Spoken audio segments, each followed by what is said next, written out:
우리 목사님은 제가 빌리 그레암 전도 집회 준비하면서 잠시 만나 뵀었는데 너무 매력적이고 멋있으시더라고요.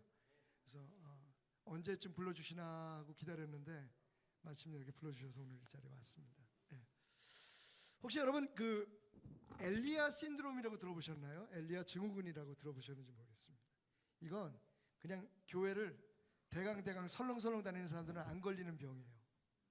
정말 열심히 하는 사람들, 삶도 열심히 살고 신앙생활 열심히 하는 사람들이 걸리는 병인데, 그래서 우리 그 대한민국의 성도들, 특별히 우리 순복음 성도들이 많이 걸려요. 증상이 뭐냐면요, 정말 나는 열심히 기도했는데, 난 정말 열심히 섬겼는데, 그런데 응답이 없는 거예요. 혹은 내가 원하는 대로 이루어지지 않는 겁니다. 내가 열심히 섬기고 전도했는데 교회도 별로 부응이 안 되는 것 같고, 뭔가 내가 기대하고 소원했던 것 이루어지지 않을 때 가끔 지치고 무너질 때가 있습니다. Enough is enough. 됐어, 이제 나 그만할 거야. 하나님이 계시면 왜? 라는 질문을 하면서 무너져 내릴 때가 있죠. 보니까 여기 몇 분 계시네. 제가 원래 정릉이 아니라 미아리 고개에서 목회를 한 15년 했거든요. 미아리 하면 여러분 생각나시는 게 있나요? 점집이 많아. 거기 있다가 보니까 얼굴만 보면 좀 알 것 같아요. 이분들이 시험에 들었나 안 들었나. 죄송합니다. 귀신 얘기를 듣다 보니까 자꾸만 이게. 그 엘리야 증후군의 원조가 엘리야죠, 그죠? 엘리야의 이름을 따서. 그리고 그 엘리야 증후군의 발단이 되었던 사건이 오늘 열왕기 19장의 말씀입니다. 여러분 잘 아시는 말씀이에요. 그런데 오늘 말씀을 보면서 한 가지 우리 마음속에 이런 질문이 생기죠. 아니, 어떻게 이렇게 다를 수 있어? 19장만 읽으면 엘리야가 지쳐서 주변에 사람들이 있는 것도 귀찮아서 다 저리 가! 혼자서 사막으로 향해서 도망가다가 나무 같지도 않은 로뎀나무 그늘이면 얼마나 되겠어요? 로뎀나무 그늘이래야 조그만 그늘인데 거기에 그냥 머리만 잠깐 숨기고 지쳐서 쓰러져서 잠자고 있는 모습. 근데 원래 엘리야는 이런 사람이 아니었거든요. 여러분이 잘 아시는 것처럼 바로 전장에 보면 갈멜산 꼭대기에서 성경에 기록된 수많은 승리의 이야기 중에 손가락에 꼽히는 이야기죠. 홍해바다를 건넜던 모세의 이야기, 골리앗을 쓰러뜨렸던 다윗의 이야기, 못지않게 정말 놀라운 승리의 기록들이 오늘 이 말씀 속에 있습니다. 18장에 보면 바알 신을 섬기는 선지자들 450명과 갈멜산 위에서 영적 전투를 벌이죠. 여러분 뭐 다 아는 얘기예요, 그죠? 이 사람들이 한나절 동안 자기 신 바알에게 부르짖습니다. 응답해달라고. 제단을 쌓아놓고. 근데 응답을 안 해요. 옆에서 엘리야가 조롱하듯 이야기합니다. 야, 바알이 어디 가서 주무시나 보다. 어디 놀러 갔나 보다. 더 소리 질러서 기도를 하는데 응답이 없어요. 그러니까 마침내 이 사람들이 원래 그렇게 해왔던 것처럼 자신들의 몸을 자해하기 시작합니다. 온몸에 피투성이가 돼가지고. 여러분 상상을 해보세요. 바알 신을 섬기는 선지자들만 거기 있었다면, 말씀해 보면 사실 아세라 선지자 400명은 등장하지 않는데, 근데 원래 그 사람들은 세트로 다녀요. 그러니까 850명이 있었을 것이라 우리가 추측을 한다면, 오늘 여기 몇 분이 모였는지 모르겠지만 850명이 온몸에 피투성이가 돼서, 나는 혼자예요. 엘리야는 혼자예요. 그 앞에서 막 소리를 지르면서 악귀들처럼 난동을 피우듯 자기의 신을 부릅니다. 그럼 얼마나 두렵겠어요? 얼마나 무섭겠습니까? 그런데 엘리야가 거기서 주눅이 들지 않아요. 왜? 하나님을 믿었으니까. 엘리야의 기도를 한번 여러분 들어보십시오. 18장 37절에 보면 엘리야가 이렇게 기도합니다. 야훼여 내게 응답하소서. 내게 응답하옵소서. 이 백성에게 주 야훼는 하나님이신 것과 주는 그들의 마음을 되돌이키심을 알게 하옵소서. 그렇게 부르짖고 하늘 향해 기도하니까 여러분 알다시피 불을 흥건히 쏟아부은 제단 위에 하나님께서 불을 내리셔서 응답이 임합니다. 그 일로 인해서 바알 선지자들, 아세라 선지자들 기손 시냇가로 끌고 가서 엘리야가 모두 처형을 해요. 다 처단합니다. 성경에 기록된 어마어마한 승리의 이야기예요. 그런데 여러분 딱 한 장 넘어가서 몇 절 안 돼요. 몇 절 안 되는데 딱 한 장 넘어가서 오늘 엘리야의 모습은 너무 형편없는 거예요. 바로 18장에서 믿음의 영웅, 우리 모두가 그래서 기도할 때 19장 보고 기도하지 않아요, 그죠? 하나님, 우리 목사님에게, 우리 자녀들에게 엘리야 같은 능력을 주십시오 라고 얘기할 때는 18장이야. 기도 잘하셔야 돼요. 분명하게 하셔야지. 엘리야 같게 하여 주시옵소서 그러면 18장처럼 쓰러질 수도 있어. 여러분 19장처럼 어떻게 사람이 이렇게 달라질 수 있을까요? 같은 사람 맞아요? 같은 믿음의 영웅 맞습니까? 같은 기도의 사람 맞습니까? 바로 전장에는 850명 피투성이가 된 이방신을 섬기는 제사장들과 맞서서 그들의 목을 다 땄어요. 하늘로부터 불이 쏟아지는 응답을 받았던 사람이에요. 근데 19장에 들어가면 여러 사람들도 아니에요. 군대도 아니에요. 단 한 사람, 이세벨이라고 하는 여자의 위협을 못 이기고 지금 사막으로 홀로 도망가고 있어요. 도망가는데 도망갈 때는 주변에 한 사람이라도 더 함께 가면 좋잖아요. 그것도 아무것도 없는 광야 사막을 도망가는데 옆에 사원이라도 있고 누군가 좀 수종을 들 수 있고 힘들면 지치면 붙들어줄 사람이 있으면 좋은데 여러분 엘리야가 이 사람들 다 물려요. 저리 가라. 귀찮다. 나 혼자 가겠다. 어떻게 이런 일이 일어날 수 있을까요? 사실 여러분들이 제가 이렇게 나올 때 캐리어를 가지고 나오니까 눈치채셨죠? 어제 집사람하고 대판 싸워가지고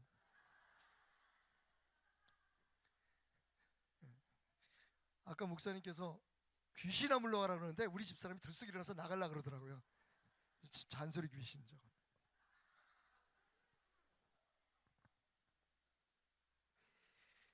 사실은 제가 뭘 가져왔는지 여러분 궁금하시죠?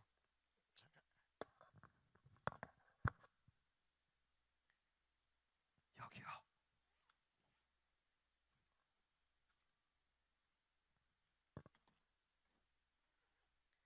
이분이 잘 안 나려고 그러시네.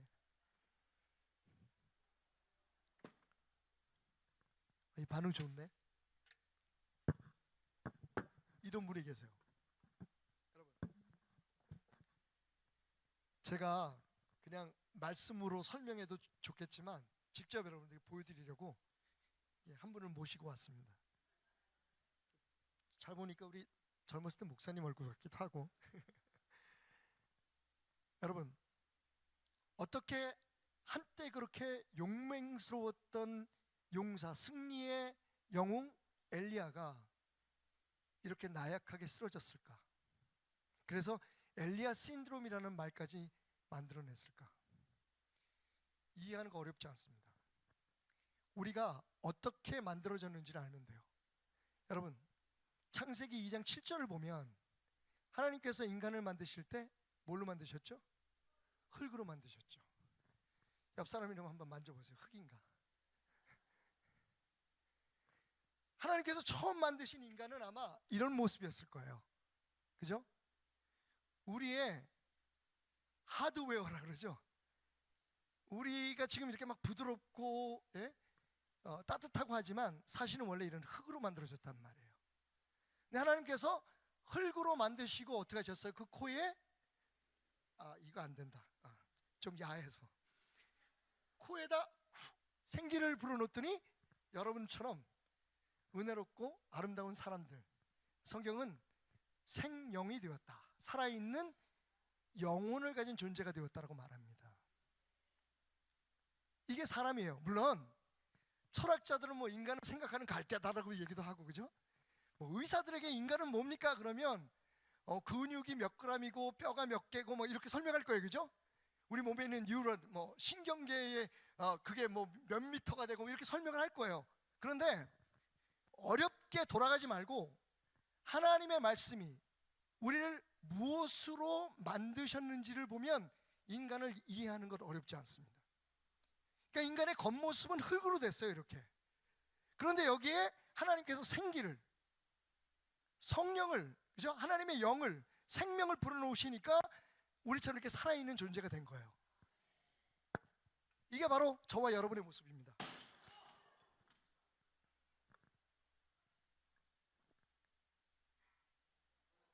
설명 안 해도 아시겠죠? 왜 엘리야가 무너졌는지. 여러분, 인간은요 깨지고 무너지는 존재예요. 그래서 사도 바울은 오랜 시간이 지난 후에 사도 바울은 로마서 8장 13절에 이렇게 얘기하고 있죠. 누구든지 육신을 따라 살아가면 어떻게 된다고요? 죽어요. 죽어. 깨집니다. 여기에는요 목사도 장로도 집사도 없어요. 육신을 따라 살아가면 깨지고 죽습니다. 반드시라는 말이 거기 들어있어요. 반드시 죽는데요. 예외가 없다는 겁니다. 그런데 영으로, 성령으로 그 육신을 이겨내면 어떻게 돼요? 할렐루야! 우리가 살아나는 거예요. 그러니까 18장에서 그 놀라운 승리를 얻었던, 하늘에서 성령의 불이 떨어지게 했던 그때의 엘리야는 무엇을 따라? 성령을 따라. 성령을 따라. 성령 충만했던 거예요. 그러니까 그 앞에 피투성이 된 850명을 넘어서 역사하시는 하나님이 보였던 거예요. 성령의 눈으로 보니까, 믿음의 눈으로 보니까. 근데 여러분 19장에 들어오면 어떻게 돼요? 여자 한 사람이야. 기껏해야 여자 하나야. 물론 이세벨이라는 여자가 참 못되고 굉장한 힘이 있어서 자기 남편인 아합을 마음대로 주물럭거렸지만, 그럼에도 불구하고 여자예요. 여러분 오늘 말씀을 잘 보십시오. 우리가 말씀 보면서 한 가지 주목해야 될 부분이 있어요. 그게 뭐냐면, 우리가 함께 읽었는데 아합이 엘리야가 행한 모든 일과 그가 어떻게 모든 선지자를 칼로 죽였는지를 이세벨에게 말하니. 그러니까 거기 이세벨은 없었던 것 같아요. 그 현장에 있었던 아합 왕이 가서 자기 부인한테 쫄랑쫄랑 가서 또 다 얘기를 하는 거야. 입도 싸. 그랬더니요 그 얘기를 듣던 이세벨이 열을 받은 거예요. 우리 표현으로 하면 뚜껑이 열렸어. 이놈 봐라. 왜냐하면 그 850명 혹은 450명 기손강에서 목이 따진 그 생명을 잃어버렸던 그 사람들이 누구냐면 이세벨이 먹이고 입히고 부리던 무당들이었거든요. 이방 제사장들이었어요. 그런데 하루아침에 이 850명을 죽여버린 거야, 엘리야가. 한 사람이. 그러니까 얼마나 화가 났겠어요. 그래서 말씀 보니까 이세벨이 사신을 엘리야에게 보내요. 누구를 보냈다고요? 사신이 누구예요? 메신저예요. 메시지를 전하는 사람이에요, 사신은. 자, 여기서부터 여러분 우리가 엘리야가 얼마나 약해졌는지 볼 수가 있어요. 만약에 이세벨이 정말 엘리야를 죽이려고 했으면 군대를 보내죠. 군대를 동원할 만한 능력이 있어요. 아합은 부인 이세벨이 시키는 대로 다 해. 여보, 저 자식 우리 죽입시다. 군대 좀 동원해 주소. 그러면 이스라엘의 군대가 다 동원될 수 있어요. 아니면 조용히 죽이려면 자객을 보내죠. 자객을 보내면 되잖아요. 야, 저 선지자 나부랭이 아무런 무기도 없어요. 엘리야는 무기로 싸우는 사람이 아니잖아요. 기도로 싸우는 사람이지. 그러니까 그냥 가서 끌어내가지고 죽이면 돼요. 그런데 사신 메신저를 보내서 뭐라고 협박을 하냐면, 내일 이맘때에는 반드시 너의 생명을 네가 죽인 그 바알 선지자 중에 한 사람처럼 할 거다. 그러면서 내가 만약 너를 내일 이맘때에 그렇게 죽이지 않으면 내가 믿는 신이 나를 가만히 두지 않을 거다. 근데 여러분, 말뿐이잖아요. 죽일 생각이 없어요. 왜? 이세벨도 쫀 거야. 여러분 상상을 해보세요. 나는 그 자리에 없었지만 남편이 와가지고 뭐 흥분해서 그래. 야 뭐야 뭐 오늘 당신 거기 있었어야 돼. 왜냐하면 야 당신 들으면 기분 나쁘겠지만 당신이 먹이고 입히고 부리던 그 850명의 선지자들이 단칼에 다 끝나버렸어. 무슨 일이 있었는 줄 알아? 그 사람들이 막 부르짖는데 아무런 일도 안 일어났어. 그런데 엘리야가 제단 위에 물을 붓고, 그것도 물을 흥건하게 부어서 도저히 불을 붙이려고 해서 불이 안 붙이는 그 제단 위에, 재물에 그 나무 위에 하늘에서부터 불이 확 떨어지는데, 할렐루야. 그거 봤어야 돼 당신이. 여러분 상상해 보십시오. 이세벨이 겁이 난 거죠. 자기가 믿는 바알은 어디 가서 주무시고 계시고 응답도 안 하고 여호와 하나님이, 야훼 하나님이 불로 역사하셨다는 거예요. 그러니까 엘리야를 죽이고 싶어도 함부로 못 죽이는 거야. 근데 그냥 넘어갈 수는 없어. 그러니까 사람을 보내서 겁을 준 거야. 내일 이맘때, 그것도 오늘 당장도 아니고 내일 이맘때 너 죽일 거야. 근데 여러분 보세요. 엘리야가 그 말을 듣고 도망을 갑니다. 영어 성경에는 He ran for his life. 그가 자기의 생명을 위해서 도망했다 라고 기록되어 있어요. 왜 그랬을까요? 말씀드렸던 것처럼 육신의 눈으로, 인간의 마음으로 그 일어나는 모든 일들을 바라봤기 때문이에요. 여러분, 우리가 교회 열심히 나오고 성령 충만함을 경험하고, 그런데 문제는 교회에서가 아니에요. 교회 밖에서, 가정에서, 삶 속에서, 삶의 현장에서 무슨 일을 만날 때 만약 우리가 여전히 육신의 눈으로,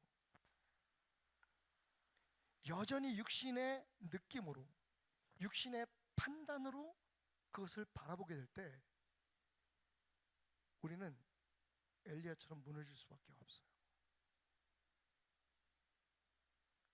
문제가 뭔지 한번 봅시다. 3절. 그가 이 형편을 보고 일어나. 뭘 보고 일어났다고요? 여러분, 형편이 어떤데? 형편이 좋아요, 나빠요? 별로 안 좋아 보이죠, 그죠? 근데 18장의 형편과 지금 형편하고 어느 형편이 더 나빠요? 18장이 더 나빠요. 근데 18장의 그 사건, 갈멜산 꼭대기에서는 엘리야가 요만큼도 주눅이 안 들었어요. 하늘을 향해서 하나님 앞에 부르짖었어요. 하나님, 야훼 하나님, 당신만이 하나님인 걸, 살아계신 하나님인 걸 오늘 이 자리에 불러서 응답하여 주옵소서. 여러분, 피투성해야 된 그 사람들, 그리고 말리는 시누이가 더 밉다 그러잖아요. 주변에 이스라엘 백성들이 그걸 구경하고 있는 거야. 내 편을 들어줘야 되는데. 지금 엘리야가 목숨을 내걸고 그렇게 영적 전투를 하는 이유가 뭐예요? 눈물로 기도하는 이유가 뭐예요? 이스라엘 백성을 위해서 그런 거잖아요. 여러분들이 새벽마다 나와서 기도하고 이 저녁에도 나와서 이 부흥에 참석해서 눈물로 가족들을 위해서 기도하는 목적이 뭐예요? 자녀들을 위해서, 가족들을 위해서잖아요. 교회를 위해서잖아요. 그런데 가족들은 오히려 주변에서 구경만 하고 있는 거야. 아이고 엄마 아버지 기도해봤자 무슨 일이 일어나, 두고나 보자. 당신이 뭐 그거 기도한다고 무슨 일이 벌어질 것 같아? 여러분, 이스라엘 백성들이 다 그런 꼴이었어요. 그러니까 그때 형편이 더 나빴다니까. 지금은 기껏해야 신하 하나가 와가지고 엘리야는 듣거라, 우리 왕비 마마께서 말씀하시기를 너 내일 죽었대. 여러분, 그거 하나예요. 이제 아시겠습니까? 18장에서는 성령 하나님의 영으로 그 환경을 바라보고 형편을 바라봤으니까 담대할 수 있었던 거예요. 승리할 수 있었던 거예요. 오늘 우리의 문제가 그거예요, 여러분. 교회 안에서 찬양하고 예배하고 기도해서 성령 충만받고, 그때는요 정말 세상의 어떤 일도 우리가 다 이겨낼 것 같아. 아멘 하면 소리 지르면서 믿음으로 우리가 고백할 때는요 우리의 적이 없을 것 같아. 근데 여러분, 이 집회 끝나고 이 예배 끝나고 주일날 예배 마치고 집에 가면 또 약해져. 따라합시다. 성령 충만한 것은 집에서 기르는 개도 한다.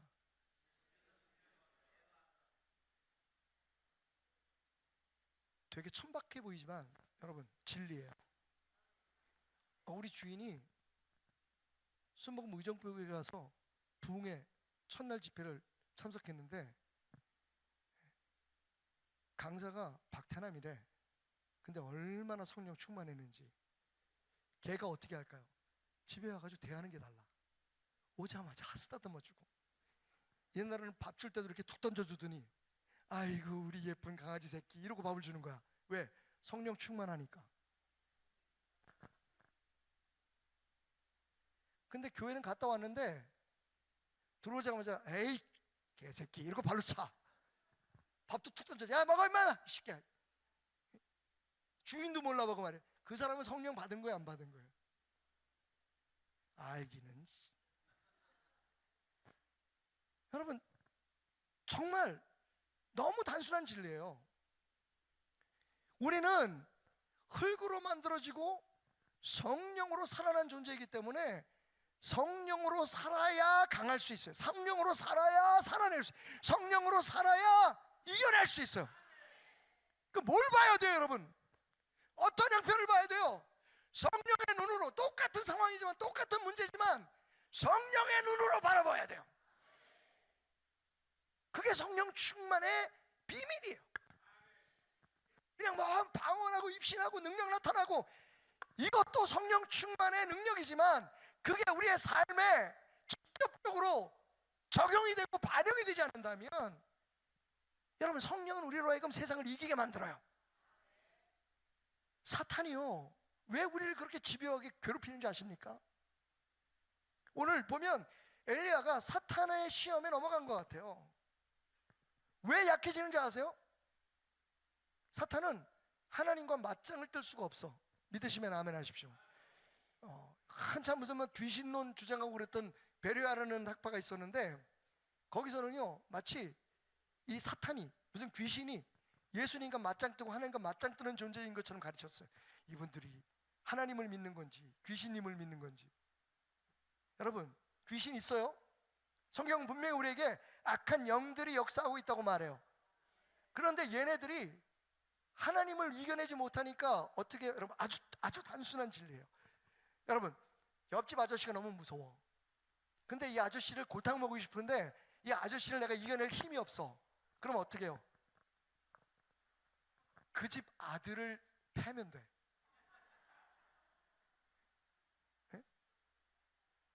그 집 딸을 괴롭히면 돼. 그러면 이 아저씨가 열을 받을 수밖에 없어.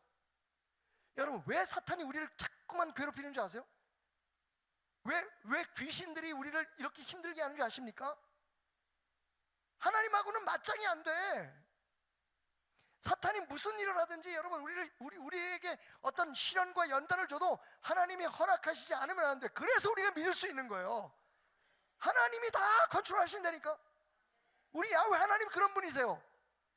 근데 여러분, 마음이 약해지고 그 사탄의 시험에 흔들리게 되면 엘리야처럼 어제의 그 놀라운 역사, 교회에서 받았던 그 놀라운 은혜, 부흥회 가서 그냥 충만했던 거 다 잊어버리고 다시 육신의 눈으로, 다시 육신의 마음으로 형편을 바라보니까 이렇게 무너지고 약해지고 부서질 수밖에 없는 거예요. 놀라운 일이 벌어지죠, 여러분. 오순절 마가의 다락방에서 성령이 임하니까 무슨 일이 벌어집니까? 그 다음 날 아침 9시부터 이 성령 충만한 사람들이 길거리로 가서 복음을 전하기 시작해요. 사람들이 뭐라 그래요? 야, 이 사람들 새로 만든 신종 술에 취한 것 같다. 왜냐면 술 취한 것 같은데 냄새도 안 나고, 술 취한 것 같은데 너무 기쁨이 보이고, 술 취한 것 같은데 이 사람들이 말을 하는데 한 번도 배워보지 못한 자기네 나라 언어로 얘기를 하는 거야. 그게 언제라고요? 지금 말하면 월요일 아침 9시예요. 성령의 역사는 그런 거예요. 모여서 찬송하고 막 불러 주여 주여 할 때만 확 받고 끝나면 안 되는 거예요. 집에서 키우는 강아지도 알아야 되는 거예요. 그러니 당연히 당신 가정의 남편, 아내, 아이들은 성령 충만한 당신을 알 수밖에. 교회에서 은혜 받고 가가지고 막 화내고 승질 내면요, 아휴, 우리 엄마 교회 가서 뭐 하는지 몰라. 정말 심각한 문제가 뭔지 아세요? 제가 미국에 있을 때 청소년부를 7년 동안 담당했었어요. 한 번은 제가 이제 미국에 있을 때부터 방송을 좀 좋아해가지고 방송 프로그램을 준비하기 위해서 아이들에게 설문을 했어요. 미국 2세 애들, 한국말 잘 못하는 애들, 하셴다 하이츠라고 하는 지역에 있는 한 70명의 그 학생들에게 설문조, 서베이를 했어요. 너희가 나중에 크면 계속해서 교회를 다니겠느냐 안 다니겠느냐가 첫 번째 질문이었어요. 근데 놀랍게도 많은 아이들이 지금은 부모님과 같이 다니니까 이렇게 교회 다니지만 왜 같은 차 타고 다녀야 되니까. 그런데 자기가 커서 나중에 청년이 되고 학생이 되면 교회를 안 다니겠다는 거예요. 그래서 두 번째 질문이 뭐였는지 아십니까? 그 이유가 뭐냐? 그랬더니 교회에 다니는 어른들, 특히 자기 아버지, 엄마처럼 믿을 것 같으면 자기는 안 믿겠다는 거예요. 찬송을 못 불러서요? 기도 소리가 작아서요? 교회에서의 아빠의 모습과 집에 와서 아빠 모습이 너무 다르다는 거예요.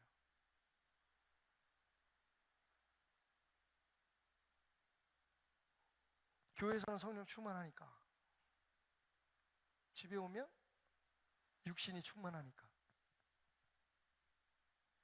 오늘 여러분 좀 놀라셨지만 평생 잊지 마세요. 여러분은 성령이 아니면 깨질 수밖에 없는 그릇입니다. 성령을 담고 있는 그릇이에요, 우리 몸이. 그래서 성령님께서, 저는 그 구절이, 어떤 분들은 우리가 마땅히 무엇을 구할지 알지 못할 때 성령님이 우리 안에서 탄식하면서 기도하신다 그러잖아요. 어떤 분들은 그걸 그만큼 성령님이 우리를 사랑한다 그러는데, 어느 날 저도 그렇게 증거하면서 다녔어요. 부흥회하면서, 설교하면서. 근데 어느 날 기도하는데 너무 가슴이 아팠어요. 항상 제 입장에서 내가 부족하고 연약할 때 성령님이 나를 위해서 그렇게 기도해 주시는 걸 생각했는데, 성령님께서 제 안에 이런 감동을 주셨어요. 너는 내 입장에서 한번 생각해 봤니? 나 하나님이, 성령인 하나님이 너를 위해서 통곡하며 우는 게 말이 되니? 인간이 얼마나 이기적인지 보세요, 여러분. 그냥 하나님이 우리를 그렇게 사랑한다는 걸로 넘어가. 이렇게까지 사랑한다. 근데 여러분, 우리가 하나님을 울게 한, 성령님을 탄식하게 하는 존재라는 거예요. 입장을 바꿔놓고 생각하면 우리가 얼마나 매일매일 깨어 있어서 성령 안에서 역사하고 성령 안에서 살아가야 되는지를 간절히 갈망해야 되는 존재인가를 여러분 아셔야 됩니다. 우리가 정말 쓸데없는 일 가지고 싸우고 다투고, 교회 밖에서 교회 안에서 정말 아무것도 아닌 것 가지고 좀 은혜로 하면 아무 문제도 없는 걸 가지고 서로 얼굴을 붉히고 서로를 반목할 때, 여러분 안에 계신 성령님이 안타까워서 통곡을 하신다고요. 이게 말이 돼요, 여러분? 언제는 날 위해서 십자가에 피 흘려 죽으신 주님의 사랑에 막 겨워서, 그래서 우리가 예수 믿기 시작했잖아요. 근데 그 하나님을 우리 안에서 울게 만들어요? 탄식하게 만들어요? 얼마나 속을 새기면 우리가. 보세요, 여러분. 엘리야 같은 사람도, 엘리야 같이 그렇게 능력 있는 사람도 심지어는 나중에 불병거를 타고 하늘로 올라가잖아요, 죽지 않고. 그런데 그의 삶에도 성령으로 살아가지 않을 땐 이런 일이 벌어지는 거예요.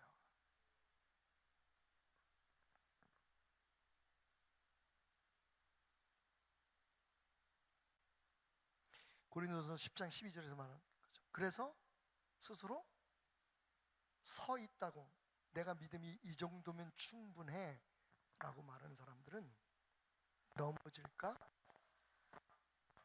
걱정하라고 했어요.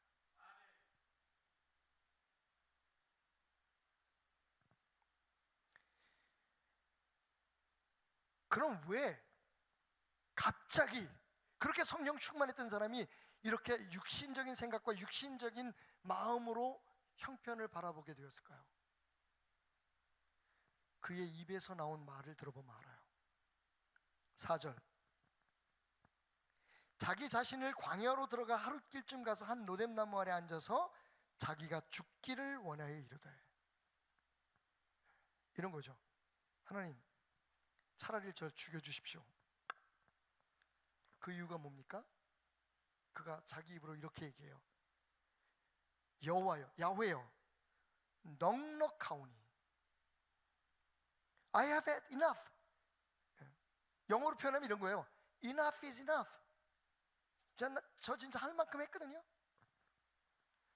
제가 목숨까지 걸고 하나님을 위해서, 교회를 위해서 제가 할 수 있는 모든 것을 다 했거든요. 근데 하나님, 나는 내 조상들보다 낫지 못하나이다. 여러분, 이 말의 의미를 제대로 이해하는 사람들이 별로 없더라고요. 이게 무슨 뜻일까요? 이런 얘기예요. 그런데 어떻게 하나님이 나를 불평꾼, 원망꾼, 때만 되면 하나님 앞에 불평하고 원망했던 그 믿음 없었던 내 조상들과 나를 똑같이 대접하십니까? 내가 교회를 위해서 얼마나 애쓰고, 내가 하나님 앞에 얼마나 매달리고, 얼마나 기도하고 충성을 하고 헌신하고 애써 왔는데, 하나님, 아니 교회 일주일에 한 번 나오는, 아니 그것도 막 억지로 나오는 것 같이 전혀 믿음 없어 보이고, 전혀 기도도 안 하고, 전혀 교회에 충성도 안 하는 저 사람과 나를 똑같이 대접하십니까? 여러분, 이제 아시겠습니까? 그렇게 성령에 충만했던 엘리야가 지금은요, 하나님 앞에 원망을 하고 있어요. 이유가 뭡니까? 난 이렇게 대접받을 사람이 아니라는 거예요. 하나님이 나를 이렇게 대접하시면 안 된다는 거예요. 여러분, 여기서 우리는 엘리야의 문제를 알 수 있어요.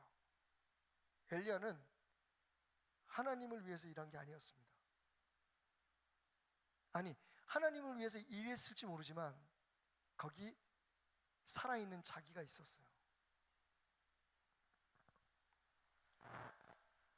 지금부터 7년 전이었습니다. 제가 요즘 아프리카를 열심히 다니고 있습니다. 아프리카에 저희 교회에서 고등학교 하나를 운영하고 있고, 또 작년에는 CBS와 함께 가서 내일 오실 박동찬 목사님이 5천만 원을, 제가 이제 동생처럼 이렇게, 저하고 나이가 좀 있습니다만 제가 형이에요. 네. 내일 와서 보시거든. 이렇게 보시면 아마 액면가로는 저보다 좀 나이가 들어 보일 거예요. 박동찬 목사님이 올해가 30주년이에요. 그 교회가. 저한테 갑자기, 형님, 우리가 30주년인데 뭐 기념할 만한 일을 하고 싶은데 목사님이 아프리카 많이 다니시니까 뭐 할 일이 없습니까? 5천만 원을 주셨어요. 그리고 이제 저희가 5천만 원을 만들어서 CBS에서 3천만 원을 주시고 1억을 들여서 아프리카 우간다의 선교사들에게 의료보험을 해준 거예요. 여러분, 코로나 기간에 아프리카에서 우리 대한민국의 자랑스러운 선교사들이 40명이 죽었어요. 아무도 얘기 안 하더라고. 보내면 책임을 져야지. 제가 코로나가 끝나자마자 아직도 아프리카에서 입국을 허락하지 않을 때에 함께 동역하는 젊은 목사님 몇 분과 함께 아프리카에 들어갔어요. 비집고 들어간 거죠. 가서 보니까 선교사들이 여기저기서 죽어서 일주일 만에 발견된 사람도 있고. 왜? 이분들이 오지로 숲속으로 들어가잖아. 연락이 안 되는 거야. 죽었는데 아무도 모르는 거야. 그래서 일주일 만에 가봤더니 뭐 아시죠 여러분? 아프리카 그 더운 날에 시신이나 제대로 있었겠어요? 다 썩어가지고. 정말 감사한 건 여의도 순복음교회하고 관계되는 굿피플인가요? 네. 거기서 순복음교회 여자 선교사님 두 분을 진짜 그래도 우리가 축복을 많이 받아야 돼. 비행기를 띄웠어요. 그 비행기 띄는데 약 3억 정도가 들었다고 하는데 그럴 땐 진짜 필요하더라고 돈이. 그럴 때 진짜 돈이 필요하더라고. 그래서 한 분은 살았고 한 분은 좀 늦었어요. 그래서 어쨌든 한 분이 돌아가셨는데 한 분은 살렸잖아요. 저희가 거기에 막 도전을 받아가지고 근데 또 이렇게 귀한 분들이 헌금을 해주셔서 그걸 가지고 가서 우간다에 있는 100명의 선교사들이 1년에 한 번씩 무조건 건강검진을 받을 수 있도록, 그리고 어떤 위기 상황에서든지 앰뷸런스, 여러분 거기는 다 사설 앰뷸런스에서 앰뷸런스 한번 부르는데 그건 앰뷸런스는 뭐 편도고 왕복이고 없잖아요. 한번 가면 와야 되니까. 이게 100만 원이에요 우리나라 돈으로. 여러분 아프리카에서 100만 원이면 어느 정도인지 아세요? 아프리카 사람 하나가 10년을 살 수 있는 돈이에요. 그러니까 선교사들이, 여러분 우리 선교사님들 훌륭한 분들 너무 많습니다. 이분들이 그 돈을 안 쓰고 차라리 이거 언제 낫겠지 그 병을 다 몸으로 받아 안는 거야. 그렇게 해서 죽은 분들이 아프리카 전역에 40여 명이 넘는 거야. 하나님이 그렇게 역사하셨어요. 그래서 지금도 어떤 분들은 제가 아프리카 선교사인 줄 알아요. 그래서 목사님이 한국에 계세요. 그래서 나 한국에서 목회해요. 그럼 안 믿어. 우리 청년들 13명을 데리고 갔는데 돌아와서 제가 하늘산 기도회 집회를 올라갔는데 전화가 왔어요. 집회 중에 함께 갔던 청년 중에 회장을 맡았던 친구가 과부의 아들이에요. 그것도 아버지를 1년 전에 2년 전인가 하늘나라로 보내드리고 제가 임종 예배를 드려줬는데 그 아버지가 제 손을 잡고, 제 딸하고 나이가 동갑이라서 우리 아들 목사님 아들처럼 키워주십시오. 어머님이 다행히 전도사님은 믿음이 좋아요. 하나님이 왜 이 아이를 데려갔냐고, 차라리 나를 죽여주시라고 통곡을 하니까 어머니가 그러시더라고요.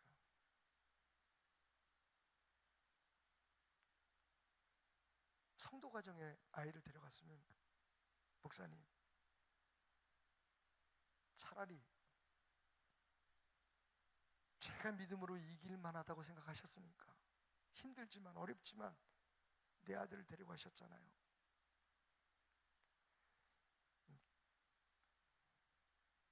제가 그 전도사님 고백을 듣고 그 전도사님이 이제 반만이라도 따라갔으면 좋겠다고 기도했어요. 그때 저 진짜 제가 죽고 싶었어요. 아이가 제가 붕에 올라간 사이에 말라리아로 병원에 들어갔는데 한국 국립의료원에서 아무것도 못해요. 그 병을 잡을 수 있는 능력이 아직 없는 거야. 아프리카 말라리아는 무섭습니다. 몸속에서 피 속에서 벌레가 간을 파괴하고, 그러니까 자기에게 불리한 장기부터 무너뜨려요. 간을 죽이고 간을 망가뜨리고 심장 망가뜨리고. 주일 새벽 4시 반에 4시 13분 정확히 국립의료원 응급실에서 피를 토하면서 죽었어요. 제가 눈으로 보는 앞에서.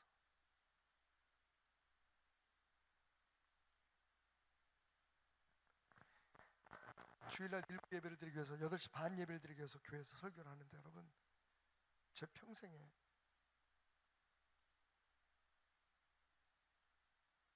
정말 절대로 잊을 수 없는 짧은 설교였어요. 더 이상 다리가 떨리고 가슴이 메어져서 설교를 할 수가 없었어요.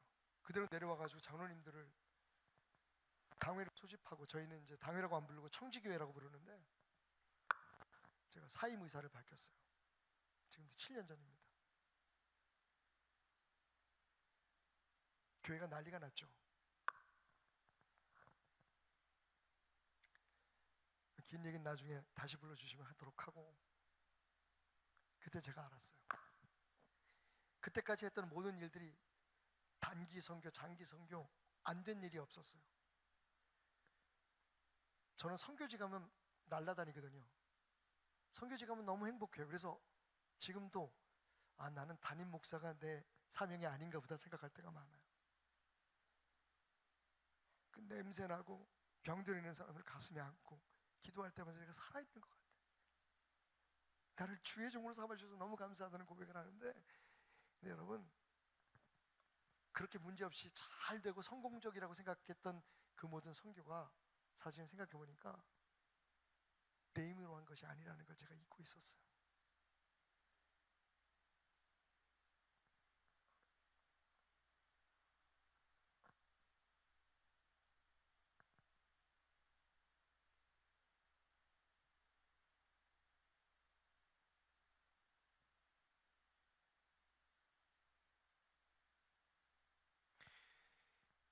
우리들의 문제가 여기 있어요.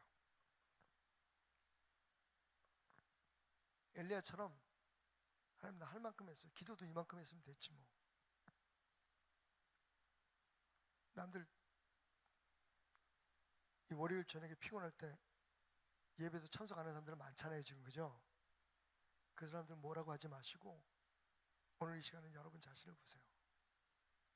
어쩌면 그러고 나서 여러분, 난 적어도 부흥에 참석했으니까, 목사님 말씀 듣고 나는 이렇게 열심히 하고 있으니까, 내가 교회를 위해서 장로로, 권사로, 집사로, 남들이 하기 싫어하는 식당에서 봉사도 하고 안내도 하고, 이 정도 했는데 뭐. 그렇게 생각하면 우리는 성령의 생각에 사로잡힌 사람이 아닌 거죠. 입으로는 예수님께서 나의 죄를 위해서, 나를 위해서 십자가에 못 박혀 죽으셨다고 얘기하면서 머리로는, 마음으로는 나 할 만큼 했거든. 그래서 교만해지는 거예요. 그래서 무너지고 깨지는 거예요. 많은 사람들이 얘기해요. 아니, 예수 믿는 사람들, 은혜 충만한 사람들이 모이고 목사님, 장로님들 다 하나님 앞에 성령 충만하게 기름 부음 받은 사람이 모이는데 왜 교회가 분쟁이 일어나고 싸우고 의견이 다르고 다투고. 제가 미국에서 가르치던 아이들의 말처럼 왜 우리 아버지는 교회에서의 모습과 가정에서 모습이 다른지. 우리는 지금 우리가 뭘 하고 있다고 생각해요. 할 만큼 하고 있다고 생각해요. 그런데 하나님이 내 기도를 안 들어주시는 거예요. 이 정도 했으면 들어주셔야 되는데.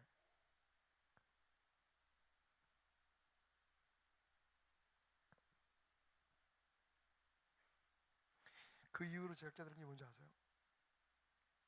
예배는 사는 게 아니라 죽는 거다. 많은 사람들이 예배 드리고 나서 살아날라 그래요. 능력 얻고 힘을 얻고. 근데 여러분, 진짜 예배는 하나님 앞에 내가 죽는 거예요. 그러면 하나님이 우리를 살려주시는 거거든요. 우리가 예배에서 힘을 얻고 예배에서 축복을 받고 능력을 받는 이유는 우리가 한 어떤 종교적인 행위 때문이 아니에요. 우리가 드렸던 기도의 내용 때문이 아니라, 우리의 열심 때문이 아니라, 하나님 앞에서 우리 자신을, 우리의 육신을 죽이는 우리들의 모습을 보고 하나님께서 그 비고 빈 마음 그릇에 하나님의 축복 부어주시는 거예요. 그러니까 살려고 하지 말고 죽으려고 하셔야 돼요. 그런데 엘리야처럼 죽여달라고 하시면 안 돼요.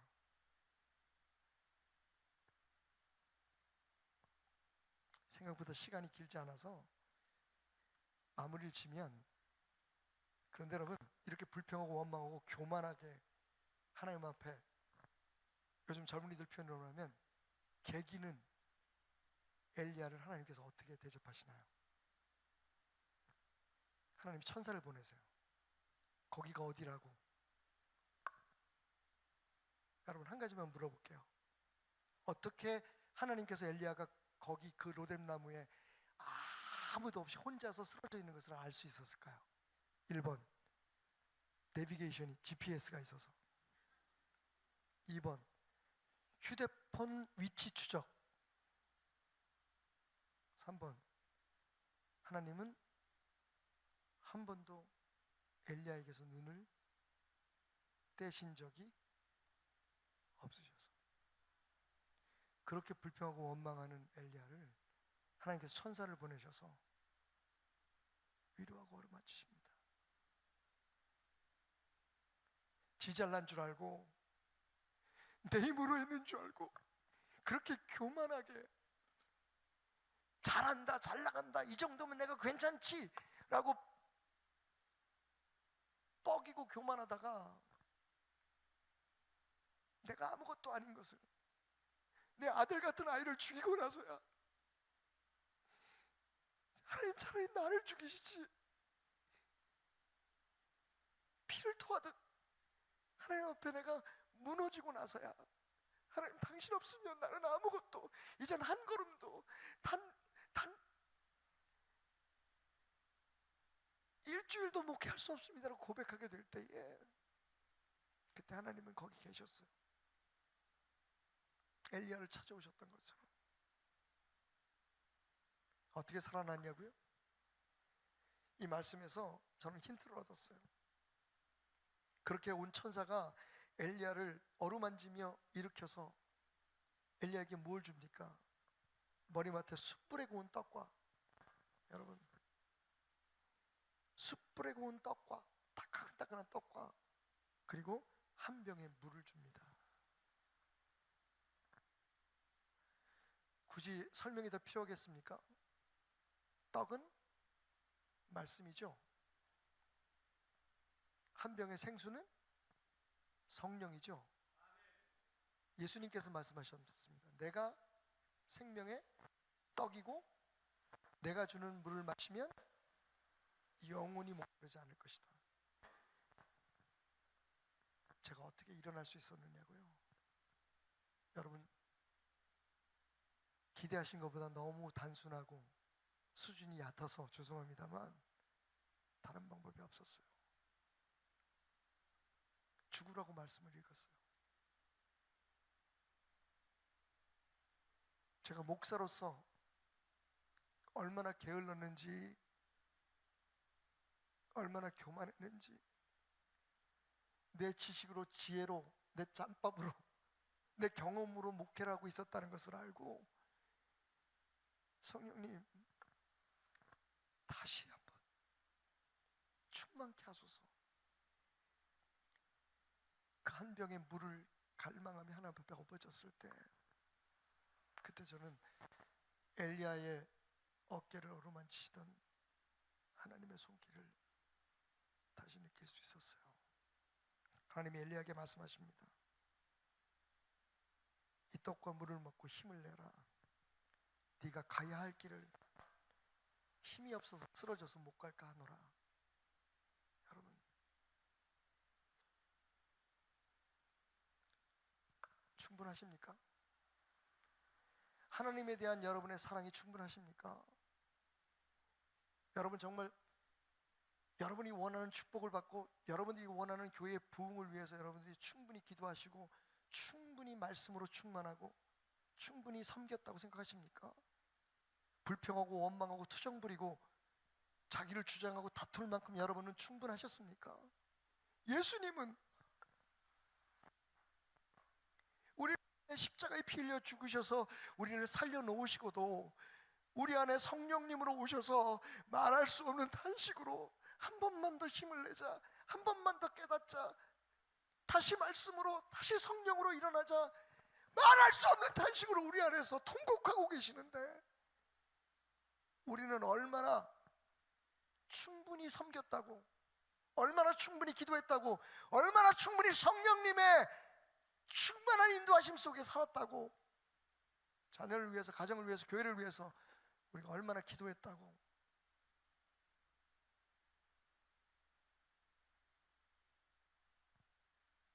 말씀을 정리하겠습니다. 그런 우리들을 이번 성회를 통해서 하나님은 찾아오십니다. 왠지 아세요? 여기까지 걸어올 동안 한 번도 하나님은 여러분을 잊은 적이 없으시기 때문입니다. 흔들리면 흔들리는 대로, 약해지면 약해지는 대로, 부족하면 부족한 대로 하나님은 여러분을 지켜보고 계셨습니다. 그리고 오늘 말씀하십니다. 충분하다고? Did you say, are you saying enough is enough? 이 정도면 됐다고 말했니? 그런데 너를 향한 나의 사랑은 한 번도 충분한 적이 없었단다.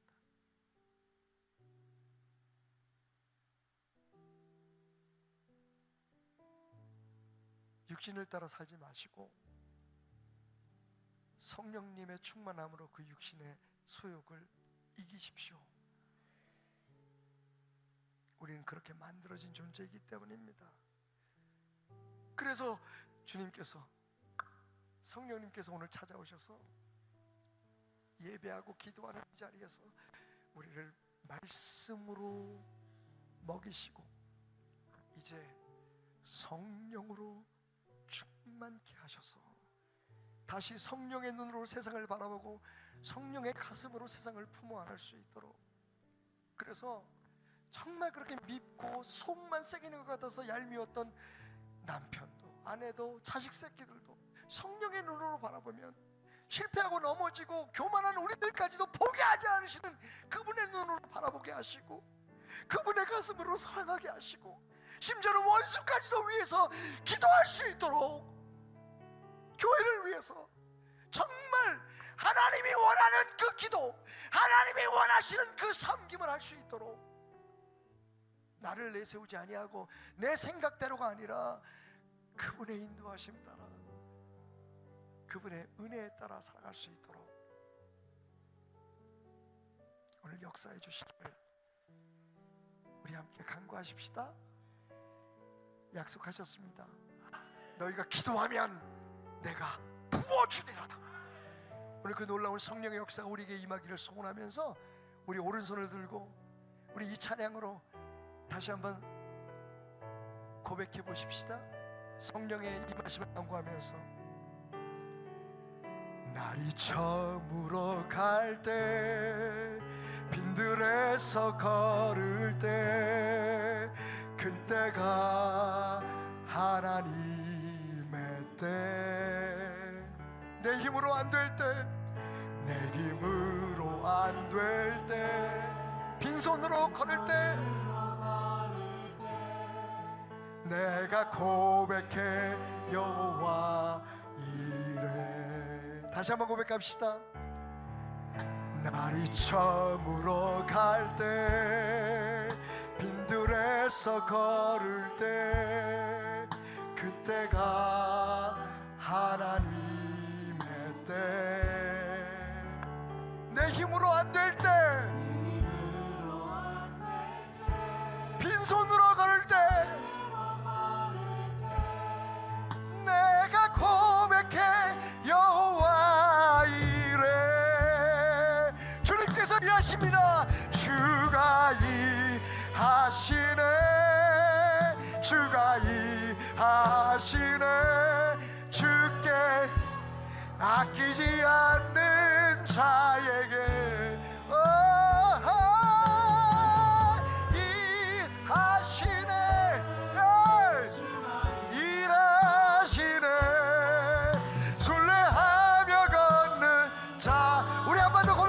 기도했으면 좋겠습니다. 주가 일하시네. 주가 믿습니다. 오늘 이 시간, 오늘 우리의 연약함과 우리의 부족함을 아시는 하나님, 빈손을 들어 것을 내려놓고 이 빈들에서 이 어두운 시간에 주님께 우리를 드립니다. 주님 역사하여 주옵소서. 우리 주님 한 번 부르고 기도합니다. 주여!